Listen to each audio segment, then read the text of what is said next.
Good morning, welcome in. It is Friday, November 8th, and this is SimWorld Today. I am Marsh, joined every Friday by Rick Blaze. Good morning, Rick. Happy Friday. Welcome to the show.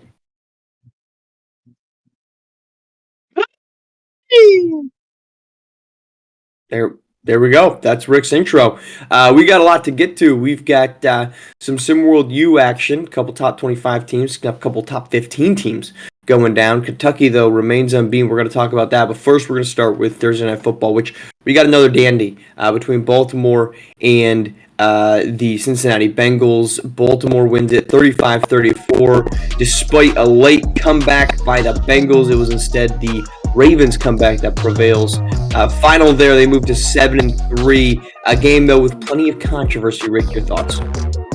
Yeah, it was a really good game. First of all, by both teams played really, really hard. We don't get a lot of great Thursday night games, but this was the exception to the rule.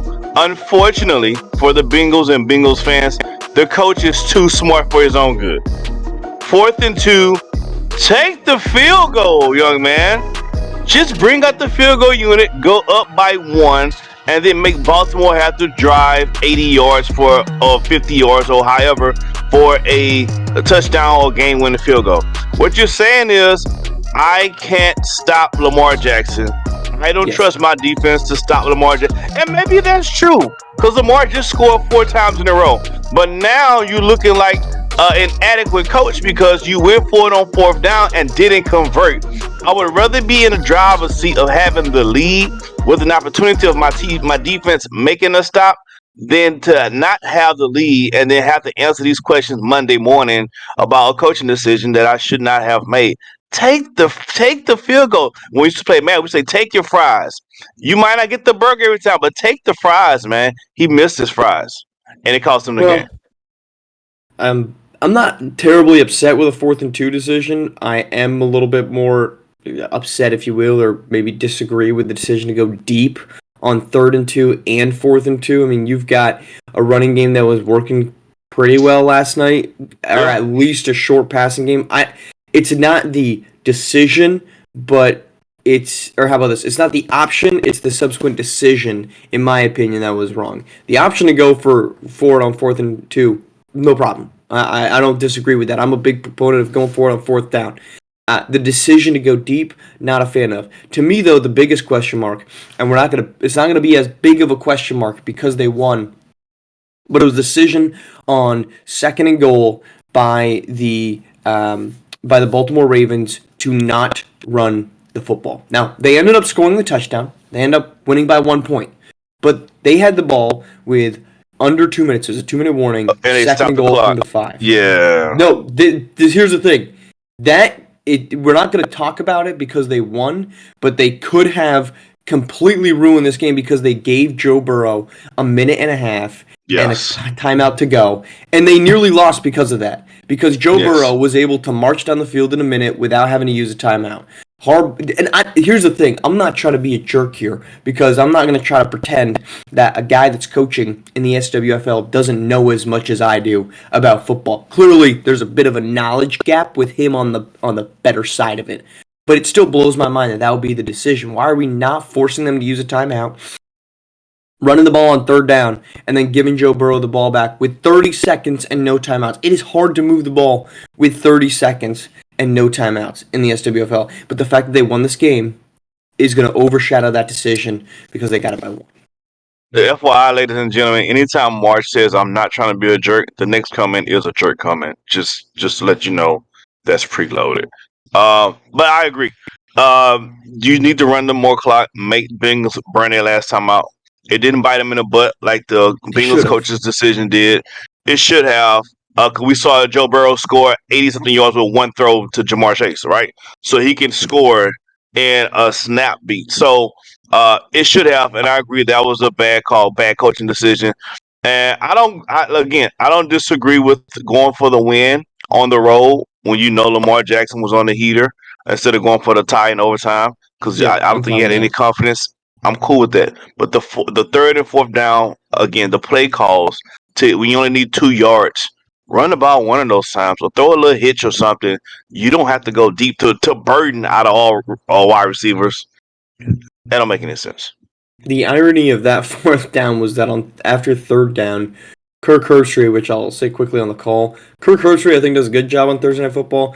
On that long 84-yard touchdown that we saw, the highlight of right there, Al Michaels could not be bothered to get excited. I mean, it was the most lazy 84-yard tiptoe. I mean, he's like, oh, he's still in bounds. He's I still think he thought he was going. out of bounds. Yeah, I don't think he thought the play was going to count. I don't care. And Al Michaels is checked out, man. Al Michaels is collecting checks and not paying attention to the game on the field. But anyway, Kirk Herbstreit on 3rd and 2 goes, well, you go deep there because you know you're going for it on 4th. And they proceed to run the exact same play on the opposite side of the ball. So clearly, people smarter than me, much smarter than me, also had questions. Much smarter than us, Rick. Well, also had questions. Speaking of scoring, though, let's head to SimWorld U, where Trey Trust had a little scoring outburst of his own. 29 points in his introduction to the Kentucky starting lineup. They beat Syracuse 94-70. Again, Syracuse now 0-3. Kentucky moves now, though, to 9-0. Yeah, I mean, Kentucky is on a heater. They got last night was a great example of how many talented players can put the ball in the basket for the Wildcats. Now, I did see your tweet yesterday about the starting lineup of Trey Trust, and oh my God, relax. It's Syracuse, man. Please stop. Hey, hitting 9 of 13 for 3 is no easy matter. That's fine, but when they're wide open threes, it's not a difficult matter either. Let's not act like he was being. It's still a big night. I'm not running from that. Big night. I'm not saying anything for the young man. Big night. And big night for Kentucky. They keep on rolling. I don't know if there's a team right now that can stop them. And that's scary for everybody else because it's only November. Look, I thought it was a good decision. I said that. I've been saying that since opening night. When Kentucky, I don't know.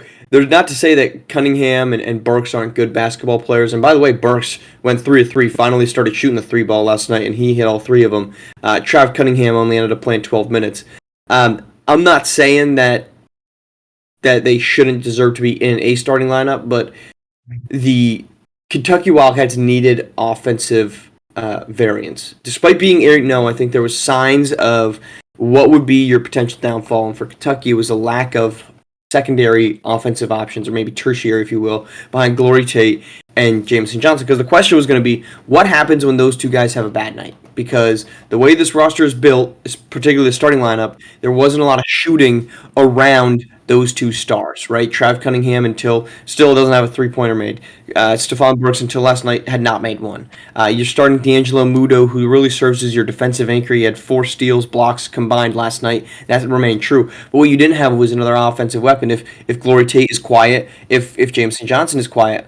Well, guess what? Both of those dudes were quiet last night. Jameson Johnson, 12.6 of 17. Glory Tate didn't break double figures. Part of that is because they sent in the reserves so early on in this game because it was a blowout that they couldn't get there. But even when he was out there, Glory Tate, 4 of 10. What did they need last night? Scoring. And Trey Trust delivered that. That is why, in my opinion, you go with a guy like Trey Trust. And sure, yeah, this isn't a world-beating Syracuse team. But you inserted an offensive spark into a lineup, and that offensive spark is what's going to get you through some of these slog games against worse opponents as part of a 30-game season when your stars are inevitably going to be quiet every night or so. That's what Trey Trust and Adonis Knight provided. Adonis Knight did that last night, 16 points. He had a tough start to the season from deep. He's been getting rolling 4 of 6. I think it was 2 of 2 or 3 of 3 in their previous game out there. This is a big night for Kentucky.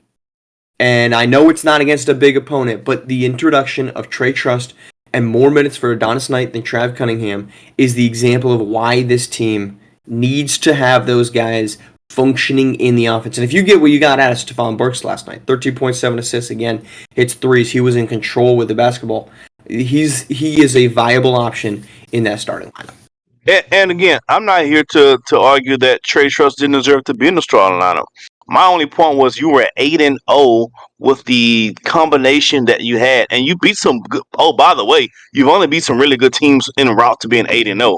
So it's not like what you was doing wasn't working, right? Sure. So I'm just saying, if it ain't broke, don't fix it. Now, again, if you were to make a change and try it out, this will be the perfect team to do it with, Syracuse, and that's what they did, and it looks It worked in spades last night. I would love to see how it's going to go with a tougher opponent. But overall, we're talking about how good. Really, we're talking about how good this Kentucky team is because we're arguing over which guys should be starting or not, and they're all fantastic players. And that's how deep Kentucky is. They would take any of those guys on any team. They will start on any other squad or any other team in the country. So shout out to Kentucky, the Wildcats. I don't know if anybody's going. They're gonna lose a game. We know they're gonna lose a game, right? Their kids, they're gonna have a You mental. think so? They're gonna lose a game or two. They're gonna lose some games, but just overall in the tournament, in a stadium where there is just the advantage is even. I have a hard time finding someone beating Kentucky at this point in time. Nope, they have to be the prohibitive favorites. To quote a meme, it's good, but it can be better. All right, let's head to two teams that could have been better last night. That'd be top 15 teams, Memphis and Miami. Both of them losing last night. Miami losing to South Carolina. South Carolina goes on a 7-0 run to close out that one to get the win. And then Memphis falls to TCU 70-65 one night after a big win for the Tigers. Concern level, Rick, between Miami's loss and Memphis's loss, which one concerns you more? Miami for sure. They're the world champs. They're coming into the season. First of all, they brought back pretty much everybody from the championship season. They brought back the coach. They brought back the top players, and they had a really good freshman recruiting class in Hennessy and Kavon Jackson. On paper, they're a better team. On paper, they are a better team this year than last year, but they've already lost 4 games and they only lost 7 the entire season last year. Of course, did we expect them to only lose 7 games this season? No. But we didn't expect them to have 4 games lost in the loss column already in November. They are the team. Look, and speaking of the games last night with South Carolina, the way the champs lost the game, you let South Carolina close you out. You let South Carolina go on a run. You couldn't put a stop to South Carolina to close and finish the game. The mark of a good and great team is how you finish. And obviously, Miami can't start. Hell, and they damn sure can't finish. And it is red alert if you're the Canes right now. It is complete red alert. Fire beware. If I agree with you because Memphis coming in off the second night of a back-to-back, not easy to do at any level, especially at the college level. TCU, I think is a decent program. They haven't necessarily had a great start. They're 4-6, but they still have Ninny Gibson is still been a good basketball player this season, and I'm not really all that concerned about Memphis.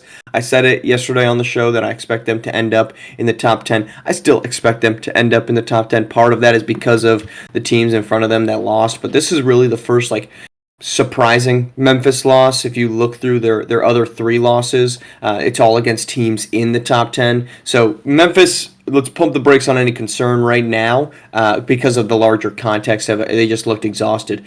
I agree with you. Miami, I have said this since Kavon Jackson went out. That to me was a big concern for their offense because everything that we saw from Jermaine McLemore and Dominic Bianco and Edgar Fernandez last season is not necessarily there this season.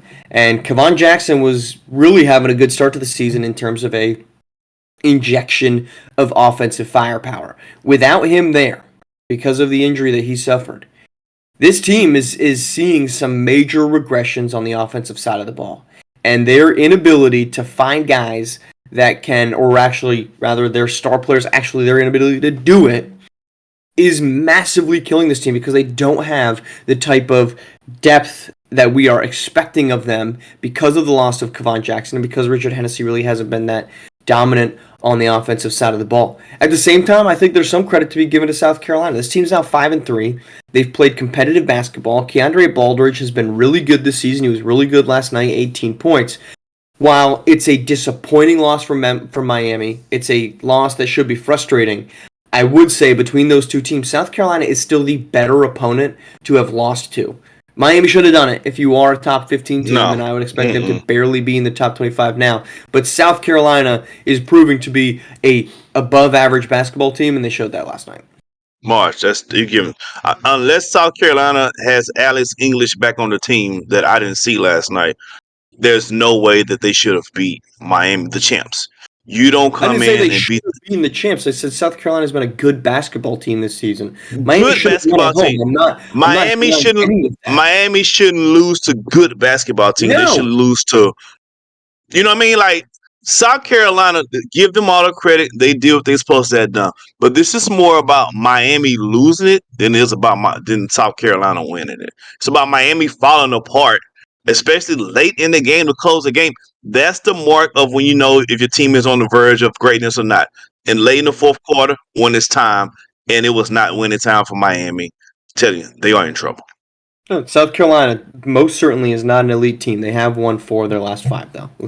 That's all I'm trying to say is they've been better as of late than they were to begin the season. All right, let's head to SimWorld U wrap up. We got a whole freaking slate of action, so let's dive right in. We are going to kick it off as soon as this highlight reel starts rolling for us. We're going to kick it off with the Yellow Jackets out of Georgia Tech. They narrowly avoid the upset. A 3 Daryl Hargrove and a block by Dante Walker keeps them at 7-1. Head to Notre Dame, where the Fighting Irish get a 92-62-49 win. But Nick, you go. In Virginia Tech. Virginia at home falls to Davidson. We saw this one on live TV. Davidson 86-83. Mizzou loses big at home to Iowa. How about 94-55 and a double-double from Marion Sherwood. Colorado State beats Texas Tech at home 65-63. A big win, the first of the season for the Rams. Boise State can't get it done as Mississippi State gets a Terrell Pearson 5-0 run. Clutch man continues to close out the game, and Mississippi State moves to 6-3 with a 96-92 win on the road at the Broncos. That is our show. I am not coming back on Monday. B-Ron will be in the starter seat here for the next 3 weeks as we head off to a different country and countries for the next 3 weeks. So, Rick, I appreciate all the last couple times we've been on here, and I look forward to seeing you again in December. B-Ron will keep the seat warm for us over the next couple of weeks. Yeah, Marshall, I just want to say thank you, man. I feel so bad that you temporarily lost your U.S. citizenship, which is why he won't be here for the next couple of weeks, guys. He has to get that situated. We wish you safe travels, and we hope you can become a U.S. citizen again sometime in the near future. Believe it or not, this complexion and this accent, not a U.S. citizen. All right, that is our show. Back He's on Monday. Aussie, guys. Plenty of He's things. an Aussie. That's me. I just have mastered this American accent. That's our show. We're back on Monday. Appreciate you tuning in to SimWorld TV. Only place you can see the game, be the game.